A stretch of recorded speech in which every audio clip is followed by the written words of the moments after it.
So let's see if we can use this on that and see if we can get to make noise.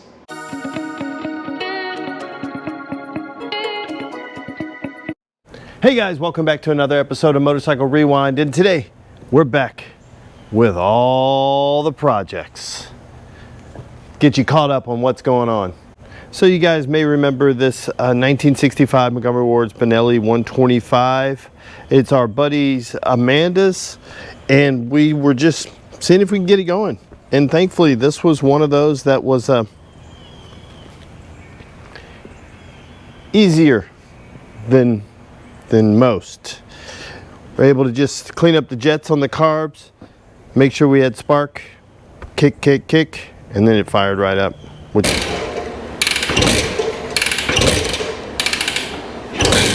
Oh, that sounded like something. Hey.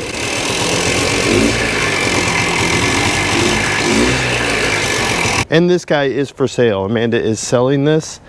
So if you guys are interested, I'll link the video so you can watch it if you want to check it out. Now this next motorcycle, as cool as what it is, has been driving me bananas. Pun intended. It's just, we got great spark, we have great compression, we have fuel. It's just not, we checked the timing and it's just not wanting to kick over like it should. You know, you should be able to kick it and it start. What we did is we decided to put it on the starter rollers. But in order to do that, we had to, and I'll show you guys all right here, everything we had to do to get this guy to at least make some more noise. So check that out right here. Okay guys, real talk. This motorcycle right here has been kicking my butt. It's not just this motorcycle, but it's been a collection of things surrounding this. So to kind of fill you in where we are, you remember in the last episode, we tried to get it running to no avail. We got it to make some noise, and that was as far as we got. Well, what I've done since then was I went ahead and took the clutch cover off, pulled the clutch apart, and put it back together.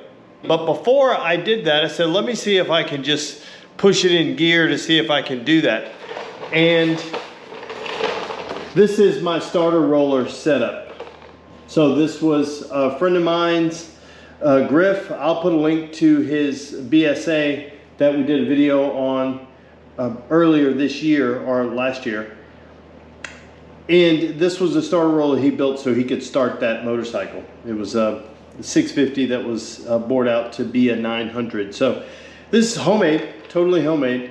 And what I did is while trying to get this motorcycle, the clutch to free up, I said, let me just put it on the starter rollers.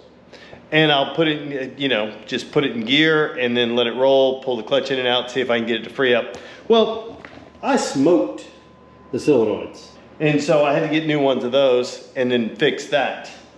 But just to give you guys a heads up of what this is, a couple of rollers. So basically 2 starter motors and a couple of solenoids, a 12-volt battery, and then an old sewing machine, foot pedal. Put the motorcycle, roll it on there, hit the button, pop the clutch, and hopefully it'll run.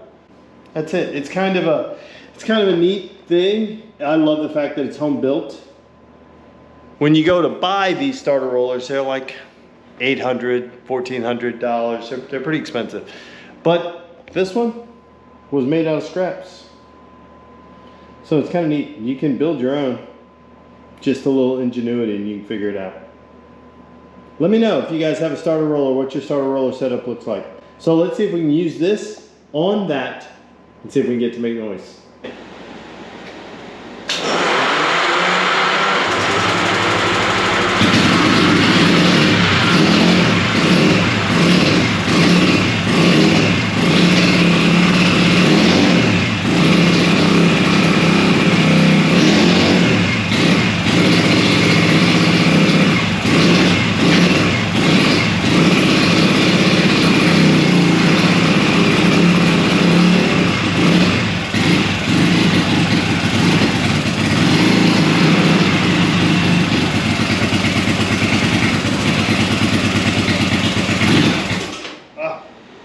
start again.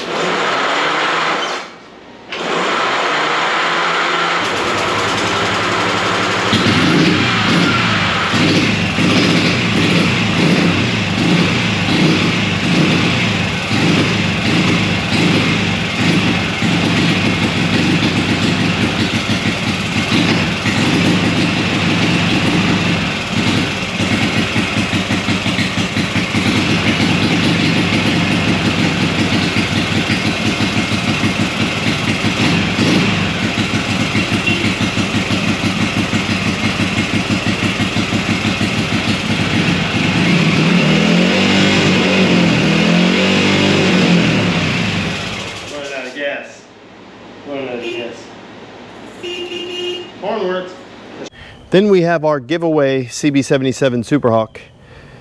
The last time you guys saw this, we were on the road and it stopped. Just dead, like we had lost all power. Okay, we get to walk it home. Couple of things, we lost power. And not sure, I brought zero tools. That noise you hear is my chain is a little loose.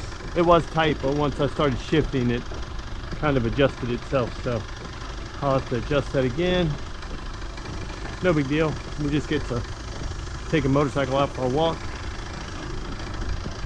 The good thing is I'm only, when I broke down, it was only 1.1 miles away from my house. And sure enough, pulled the seat off, checked the fuse. The fuse was blown. I checked all the connections, have not been able to find anything else. Again, like I said, we were selling it and we're giving the money away to charity. So a buddy of mine's interested in it and he's out of town. He's going to be back in the middle of the month. So that's where we are on that guy. Then this guy we picked up a little over a week ago. We drove down to South Florida to pick up this 1978 Honda CB400A Hondamatic, and we proceeded to get it running. And then I had to go look for tanks. Had to see if I could find a tank because the tank was destroyed, as you guys remember. So if you don't remember, this is what the tank looked like. And the crazy thing is that it was so good everywhere else except for there. So I went to a buddy of mine's and we found two tanks. Okay, so I came for a Hondamatic tank and I got two of them. Let me see. We'll take them both home. We'll figure out which one is better. The blue one on the inside was in better shape, although the orange one on the outside was in better shape.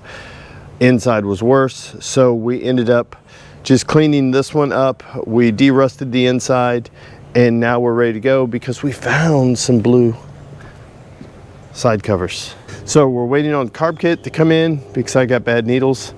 Waiting on that so I can stop the fuel leak, and then I replaced the master cylinder with one I already had here because this one was totally seized. So now I've just got to make sure I have brakes on the front and then tires, and then we're ready to go. But this guy, we got the blue tank, the blue side covers came in, and this guy really looks good. And then we're planning a road trip. The only reason why Carrie's Hondamatic is right there is because of that image right there. Being able to see both of them together is kind of cool. We're probably the only vintage motorcycle channel on all of the internet that has two 1978 Hondamatics. If there's more out there, let me know. That's where we are on this. We're waiting on carb kit. Again, waiting on carb kit. I've got to rebuild the whole front brake system. I may have to pull this caliper apart and make sure it moves and then put it all back together. I may need a new caliper, so we'll check and see. Everything else is pretty much there. So that's where we are on the 1978 Hondamatic. What would be an update video without this guy? 1983 Kawasaki GPZ 1100.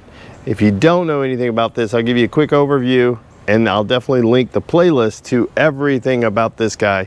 We got it for free from a buddy of mine. It had been stored outside for years without spark plugs. We freed up the engine, got it running, then we rode it 3,000 miles to Colorado and back. And update on this, we've just been riding it.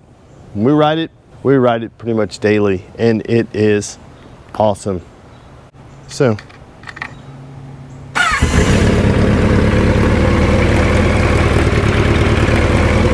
awesome.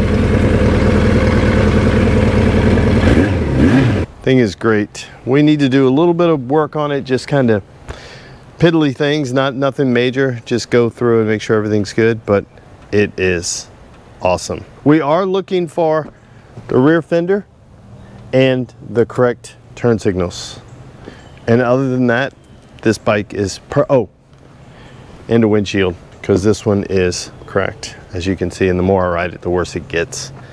Windshield, turn signals, and a rear fender. If anybody knows of any, go ahead and shoot me a message.